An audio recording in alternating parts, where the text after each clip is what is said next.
اللهم اجعل القرآن لقلوبنا ضياء.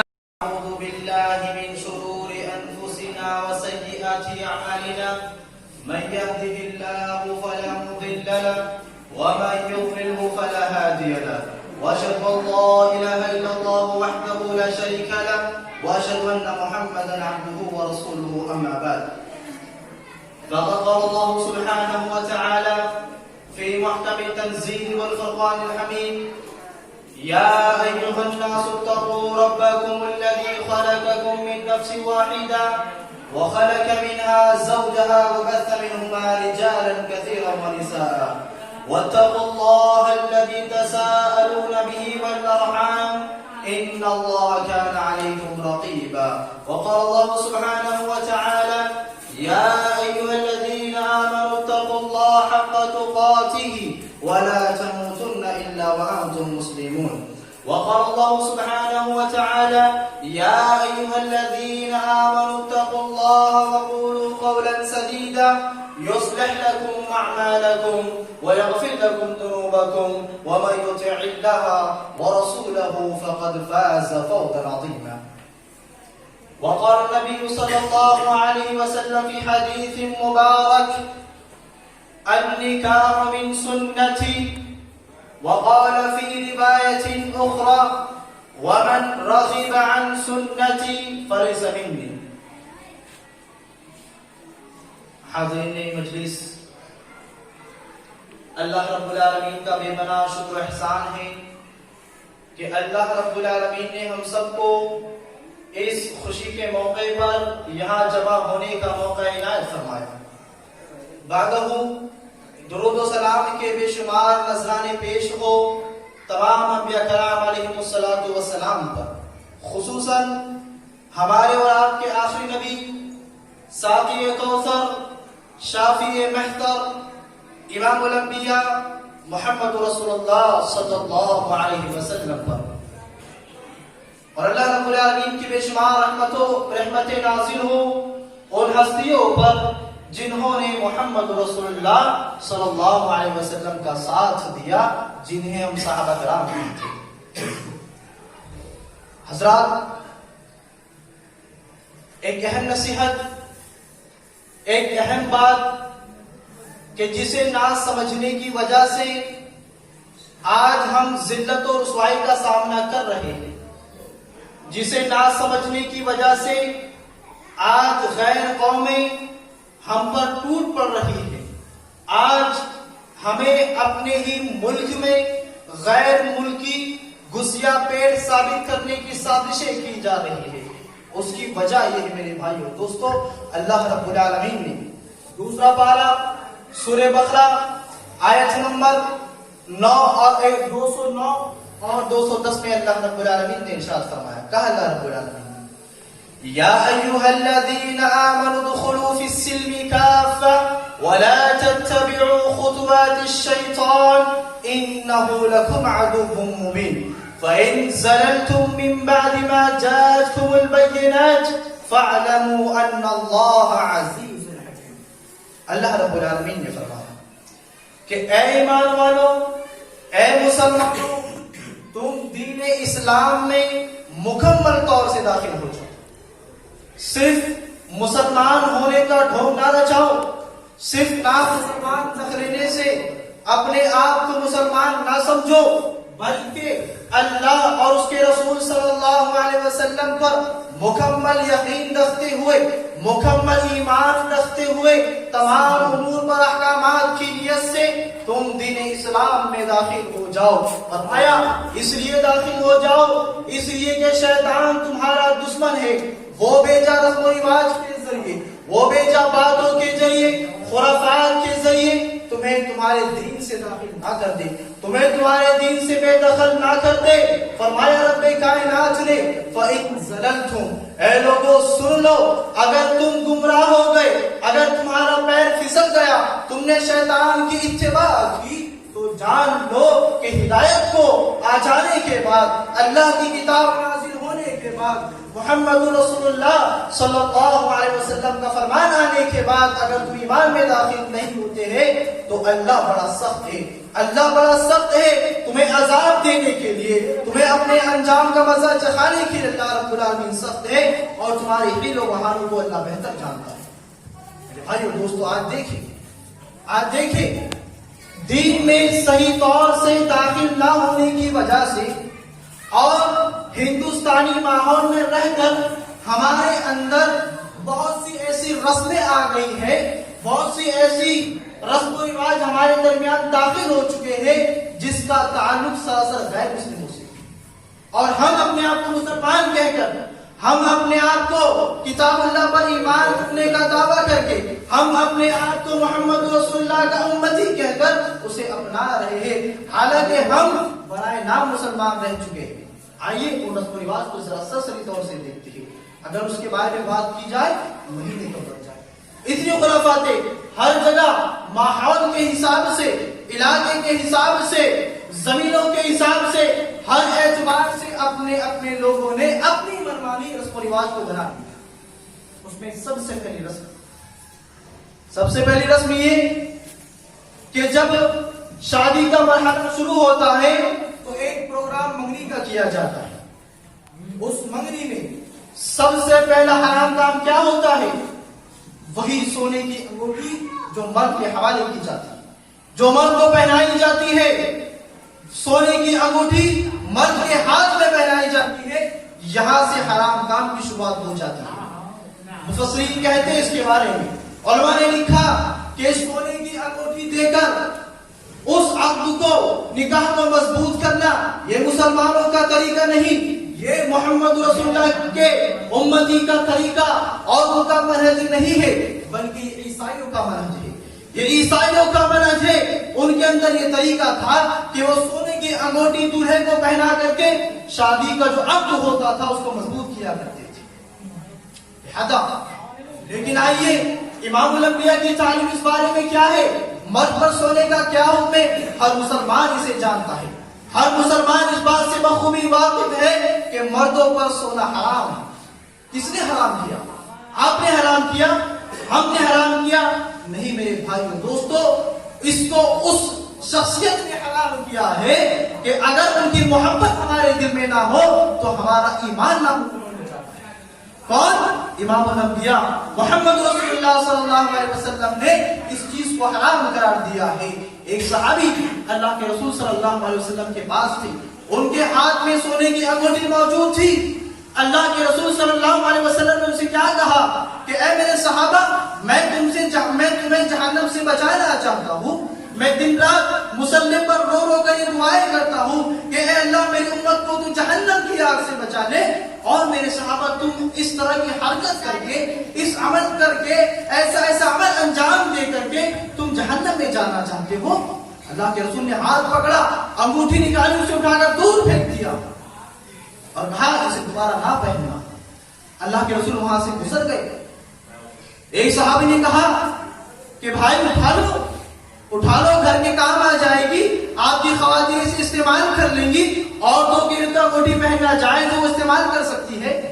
لیکن میرے بھائی اور دوستو، آج ہم اپنے سینے پر ہاتھ رکھے اور دیکھیں ان صحابہ کرام کے ایمان کو۔ وہ صحابی کہتے ہیں واللہ لا آخذها وقد ترك رسول اللہ صلی اللہ علیہ وسلم، کہ میرے ساتھیوں تمہاری بات صحیح ہے، تم صحیح کہتے ہو کہ انگوٹھی کو میں اٹھا سکتا ہوں اور اسے اٹھا کر گھر کے کسی کام میں استعمال کے لیے لا سکتا ہوں، لیکن میرا وہ ایمان اتنا کمزور نہیں ہے کہ جس چیز کو اللہ کے رسول صلی اللہ علیہ وسلم نے غصے کی حالت میں پھینک دیا ہوں، ناراضگی کی حالت میں جس چیز کو اللہ کے رسول نے پھینک دیا ہوں، تو یہ صحابی کی اتنی مجال نہیں ہے، اتنی ہمت نہیں ہے کہ وہ دوبارہ اس چیز کو اٹھا لے۔ اللہ کی قسم اس چیز کو نہیں اٹھاؤ۔ یہ صحابہ کا ایمان تھا۔ آج دیکھیں مسلمان اپنے آپ کو امتی کہتا ہے، کس کا؟ محمد رسول اللہ کا، اور اپنے ہاتھوں میں انگوٹھیاں پہن رہا ہے، کیوں نہیں؟ اسی طریقے سے میرے بھائیوں آپ دیکھیں پھول ہار پہننا کیا یہ اللہ کے رسول صلی اللہ علیہ وسلم کی سنت ہے؟ کیا آپ نے قرآن کی کوئی ایسی آیت سنی ہے؟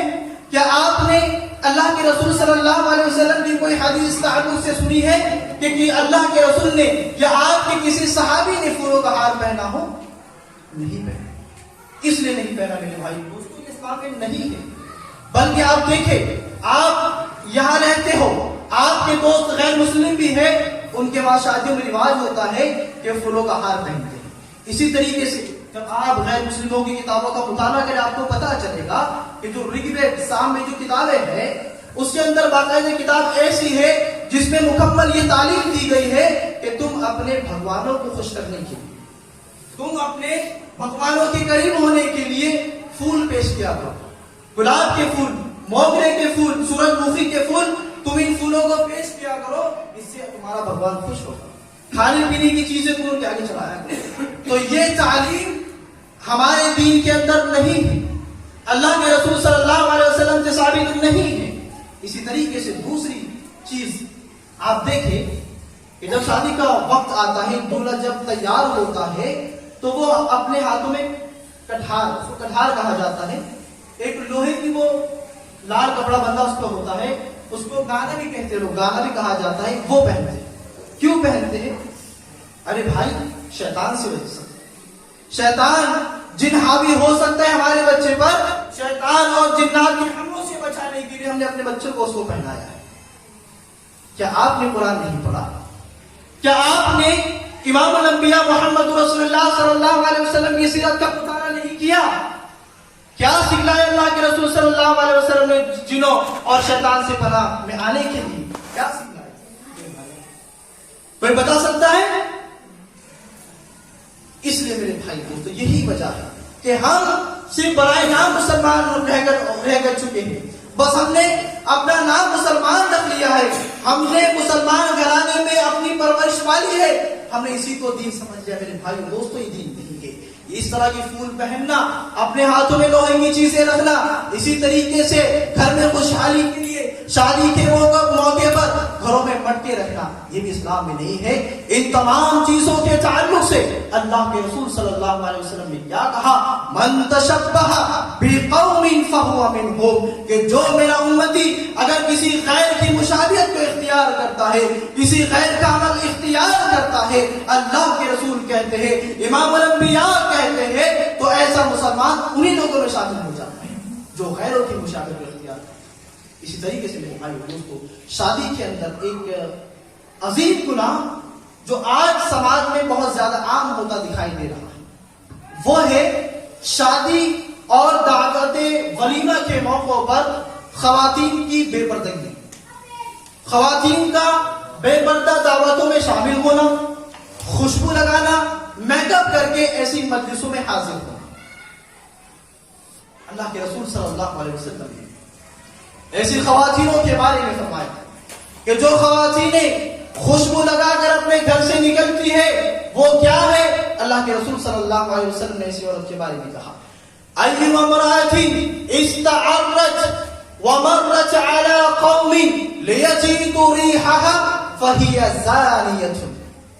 اللہ کے رسول نے کہا کہ جو عورت اپنے گھر سے خوشبو لگا کر نکلتی ہے، پرفیوم عطر لگا کر نکلتی ہے اور مردوں کی جماعت سے گزرتی ہے، مردوں کے پاس سے گزرتی ہے تاکہ مرد اس کی خوشبو کو محسوس کرے، تاکہ مرد حضرات اس کی خوشبو کو سونگھے، اللہ کے رسول کہتے ہیں ایسی عورت جو عمل کر رہی ہے فَهِيَ زَانِيَةٌ، وہ بدکار ہے، وہ زنا کرنے والی ہے، اس لیے کہ وہ اپنی خوشبو کے ذریعے وہ مرد کو غلط کام کی طرف ابھار رہی ہے. اسی طریقے سے میرے بھائی اور دوستو اللہ کے رسول صلی اللہ علیہ وسلم نے آج سے 1400 سال پہلے کیا کہا تھا؟ کہا تھا اللہ کے رسول صلی اللہ علیہ وسلم نے ایک وقت آئے گا نساؤن، ایسی عورتیں ہوں گی کاسیاتن، جو بڑا باریک اور پتلا لباس پہنے گی، عاریاتن، اور وہ پتلا لباس باریک لباس پہننے کے باوجود وہ ننگی ہوں گی، جان جام ہوگا ایسی عورتوں کا. اللہ کے رسول صلی اللہ علیہ وسلم نے کہا یہ عورتیں ایسی ہوں گی جو خود مردوں کی طرف مائل ہونے والی ہوگی اور مردوں کو اپنی طرف کھینچنے والی ہوگی. فرمایا اللہ کے رسول صلی اللہ علیہ وسلم نے المائلۃ لا يدخلون الجنۃ ولا يجدن ريحها وان ريحها لتوجد من مصيدة کذا و کذا، کہ ایسی عورت جو خوشبو لگا کے گھر سے نکلتی ہے، جو مردوں کو اپنی طرف مائل کرتی ہے، اللہ کے رسول صلی اللہ علیہ وسلم نے کہا ایسی عورت جنت میں نہیں جائے گی، ایسی عورت کو جنت میں داخل نہیں کیا جائے گا، ایسی عورت کا ٹھکانہ جہنم ہے۔ اور مزید فرمایا اللہ کے رسول نے ایسی عورت جنت کی خوشبو تک محسوس نہیں کر پائے گی۔ حالانکہ جنت کی خوشبو کا عالم تو یہ ہوگا میرے بھائی اور دوستو، اللہ کے رسول کہتے ہیں کہ جنت کی خوشبو کا عالم یہ ہوگا کہ کئی دور کی مسافت سے، کئی دور میلوں کی مسافت سے جنت کی خوشبو آ رہی ہوگی، اس کے باوجود بھی ایسی عورت اس خوشبو کو محسوس نہیں کر سکتی۔ اور یہ پردے کا حکم کس کو دیا گیا تھا میرے بھائی اور دوستو؟ حضرت فاطمہ رضی اللہ تعالی عنہا کو، اللہ کے رسول صلی اللہ علیہ وسلم کی بیویوں کو، ان پاک باز عورتوں کو جنہیں ہم صحابیات کہتے ہیں، انہیں پردے کا حکم اللہ رب العالمین نے ساتوں آسمانوں سے دیا تھا کہ مسلمان عورتوں کی عزت، ان کی پاک دامنی پردے کے اندر ہے۔ اگر وہ بے پردگی کرتی ہے، شیطان اس کے پیچھے لگ جاتا ہے، سماج کا ماحول ان کی وجہ سے خراب ہو جاتا ہے۔ لہذا اسی لیے اسلام نے خواتینوں کو گھر کے اندر مکمل آزادی دی ہے کہ وہ گھر میں رہ کر اپنی چیزیں اپنے شوہروں کے لیے استعمال کر سکتی ہے، خوشبو لگا سکتی ہے اپنے شوہر کے لیے، میک اپ کر سکتی ہے لیکن اپنے شوہر کے لیے، باہر والوں کو دکھانے کے لیے۔ اسی طریقے سے میرے بھائی تو آخری چیز، ایسی باتیں سننے میں نہیں آتی ہے، اس لیے وقت کہ آج جب بھی شادی کا وقت آتا ہے، ہم شادی کے کارڈ پر لکھواتے النکاح من سنتی، کہ نکاح میرے نبی کی سنت ہے، ہمارے رسول کی سنت ہے، کہ جن سے محبت کا ہم دعویٰ کرتے ہیں یہ ان کی سنت ہے۔ کیا کرتے ہیں؟ جب وہی سنت کو ادا کرنے کا وقت آتا ہے تو وہی بڑے بڈھوں کی باتیں لے کر کے، ارے ہمارے بزرگ تو یہ کیا کرتے تھے، ہمارے بڑے بڑے نے تو یہ کیا ہے۔ میرے بھائی اور دوستو، جو بڑوں نے کیا وہ دین نہیں ہے، ہمارے اور آپ کے آبا و اجداد نے جو کیا وہ دین نہیں ہے۔ دین وہ ہے جس کو امام الانبیاء محمد رسول اللہ صلی اللہ علیہ وسلم۔ اس لیے اگر ہمارا عمل، آپ کا عمل، ہمارے بڑوں کا عمل اگر اللہ کے رسول کی باتوں سے ٹکراتا ہے تو اللہ کی قسم ہم اس بات کے لیے تیار نہیں کہ ہم ہمارے نبی کی بات کو چھوڑ دیں، ہم ہمارے آبا و اجداد کی، ہم ہمارے بھائیوں کی، ہمارے داداؤں کی باتوں کو چھوڑنے تیار ہو سکتے۔ کیا ہوتا ہے شادی کے بعد؟ ڈی جے، گانے، اور گانے بھی اسی گندے کہ جس کی وجہ سے انسان اللہ کے ذکر سے غافل ہو جاتا ہے، جس کی وجہ سے آج نوجوان بدکاری کی طرف مائل ہو رہے ہیں، ان گندے اور فاحش گانوں کی وجہ سے۔ اللہ کے رسول صلی اللہ علیہ وسلم نے آج سے 1400 سال پہلے فرمایا تھا اللہ کے رسول نے، سَيَكُونُ فِي أُمَّتِي أَقْوَامٌ، کہ ایک زمانہ آئے گا میری امت کے لوگ کیا کریں گے، يَسْتَحِلُّ الْحِرَّ وَالْحَرِيرَ وَالْمَعَازِفَ وَالْخَمْرَ، کہ میری امت کے لوگ زناکاری کو، شراب نوشی کو اور گانے بجانے کو حلال کر لیں گے۔ آج وہ وقت آ گیا میرے بھائی دوست، اللہ کی قسم ہم اور آپ جھوٹے ہو سکتے ہیں لیکن امام الانبیاء کی بات جھوٹی نہیں ہو سکتی۔ اللہ کے رسول صلی اللہ علیہ وسلم نے آج سے 14 سال پہلے کہا تھا کہ میری امت کے لوگ گانے بجانے کو جائز قرار دیں گے، وہ اسے حلال سمجھیں گے۔ ایک شخص اپنا نام عبداللہ بدلائے گا، اپنا نام عبد الرحمن بدلائے گا، اس کے دل میں اللہ کے رسول کی محبت موجود ہوگی لیکن اس کے باوجود وہ گانوں کو حلال سمجھے گا۔ اللہ اکبر، لا حول ولا قوت الا باللہ۔ ایسا وقت آ چکا ہے میرے بھائی اور دوستو۔ آپ دیکھیں مسلمانوں کی غیرت کا آپ اندازہ کیجئے کہ اگر کسی شادی میں ڈی جے نہ بجائے جائے، اگر کسی شادی میں گانے نہ بجائے جائے تو لوگ کیا کہتے ہیں، اور کہنے والے غیر نہیں ہیں، مسلمان ہیں، اپنے آپ کو مسلمان کہنے والے کیا کہتے ہیں، ارے یہاں شادی ہو رہی ہے کہ میت کا میلہ لگا ہوا ہے، ارے یہ گھر شادی کا گھر ہے کہ میت کا گھر ہے۔